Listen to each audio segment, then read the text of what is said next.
U boshqalar baxti uchun tug'ilgan edi. Bir umr otasini kutgan aktrisa va dublyaj ustasi Rimma Ahmedovaning sinovlarga to'la hayoti.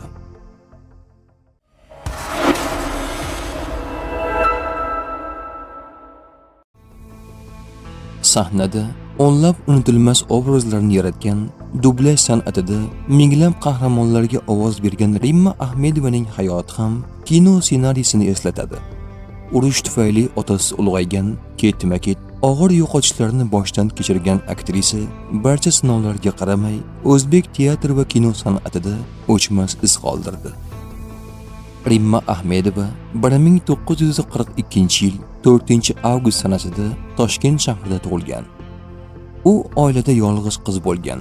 Rimma dunyoga kelganida otasi Ashur Ro'zmetov frontda bo'lgan. Buvisi Anor xola o'g'lini juda uzoq kutgan. Oradan 11 yil o'tgach, kelini Aleksandraga "Qizim, yoshsan, endi o'g'lim kelmas ekan, men roziman" deb uni turmushga bergan. Shundan so'ng Rimma Ahmedova buvisining qo'lida qoladi. Kino teatriga faqat urush haqidagi kinolarni ko'rish uchun borardim. Ekrandan otamni, suratdagi otamga o'xshash odamni izlardim. Mening bu odatimga buvim ham ishonib, umid bilan og'zimga tikilardilar. Hatto bir necha marta xatlar ham yozganman. Kutaman, hech qanday javob bo'lmasdi. Har gal o'zimcha po'pisa qilib, "Dada, bu oxirgisi" deb yakunlardim xatni. Keyin hayron qolardim. Qo'shnilar meni ko'rdi deguncha, "Ashurning qizimisan" deb yig'lab, yuz ko'zlarimdan o'pib, qo'limga qurtimi, qandmi berishardi. Nega bunaqa qilishadi deb onamdan so'raganimda aytgan edi. Dadang yuk mashinasi haydardi. Qo'shnilar uchun tekinga o'tin ko'mir olib kelib tashlardi. Urush boshlangan, odamlar tushkun kayfiyatda.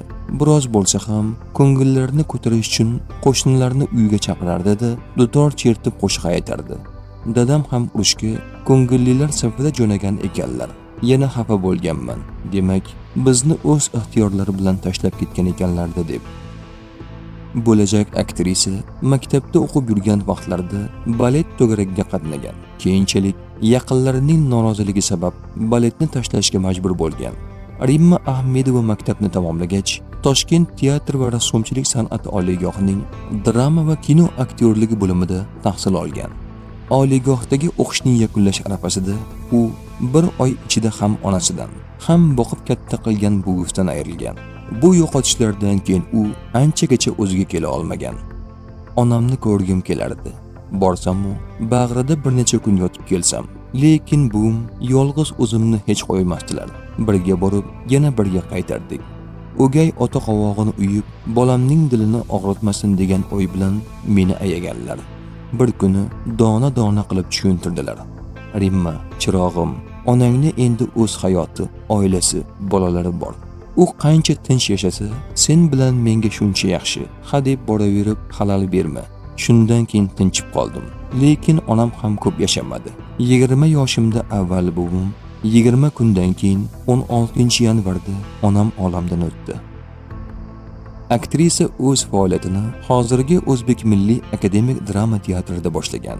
Ushbu teatrda u Qirol Dir, Kelinlar qo'zg'oloni va Parvona kabi o'nlab mashhur spektakllarda rol ijro etgan. 1987-yilga kelib, u ko'plab hamkasblar bilan birga O'zbek Milliy drama teatriga o'tgan va o'z faoliyatini ushbu teatrda davom ettirgan. Aktrisa kinoda ham o'ziga xos obrazlar yaratgan bo'lib, Dallol, Yuzsiz, Sho'r peshonalar, Bomba singari bizga tanish filmlarda suratga tushgan. Aktrisa o'zbek tomoshabinlariga asosan dublajdagi faoliyati bilan yaxshi tanish. Rimma Ahmedova dublajdagi dastlabki faoliyatini 60-yillarda boshlagan. Rimma Ahmedova taniqli rejissor Bahodir Yo'ldoshev bilan oila qurgan. Bu paytda aktrisaning avvalgi turmushidan 2 qizi bo'lgan. Rimma Ahmedova Bahodir Yo'ldoshev bilan ko'p yillar birga yashashgan. Bir o'g'il farzandli bo'lishgan. Keyinchalik turli kelishmovchiliklar sabab ajrashgan. O'g'lim onam vafot etgan sanada tug'iladi deb hech o'ylamagandim. Moskvaga ketish oldidan Bahodir doktorlarning taxminini aytganida, "Xavotir olmang, ko'zim bu kunda yorishi mumkin emas" deganman. Truppa 1979-yil yanvar oyi o'rtalarida ro'yxatlarda oq spektakl bilan Moskvaga ketgandi. Uchinchi kuni ularni kutib olgani aeroportga chiqqan Mirg'iyos akam Bahodir suyunchi berib, "O'g'il ko'rding, 4 kilo" degan quvonib. O'shanda derazadan qarasam, Bahodirning ko'zlaridan duv-duv yosh oqardi. Aktrisaning qizlari san'at sohasini tanlamagan. Katta qizi Lola Ahmedova Sharqshunoslik universitetini fors tili mutaxassisligi bo'yicha bitirgan. Kichik qizi Yulduzxon esa filolog sifatida faoliyat yuritadi. Ammo ota-onasidan meros o'tgan san'atga qiziqish sababmi Lola Ahmedova 2021-yilda Meni asra serialida Dilbar rolini o'ynab, tomoshabinlar e'tiboriga tushdi. Aktrisaning yolg'iz o'g'li Bobur Yo'ldoshev ham ota-onasi kabi taniqli aktyor. Hozirda otasi tashkil qilgan Diydor teatrida bosh rejissor sifatida faoliyat yuritadi. Rimma Ahmedova boshqalarning baxti uchun tug'ilgan edi.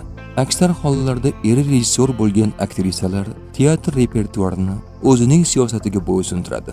Biroq Rimma opa hech qachon rejissyorning xotini maqomini egallamagan.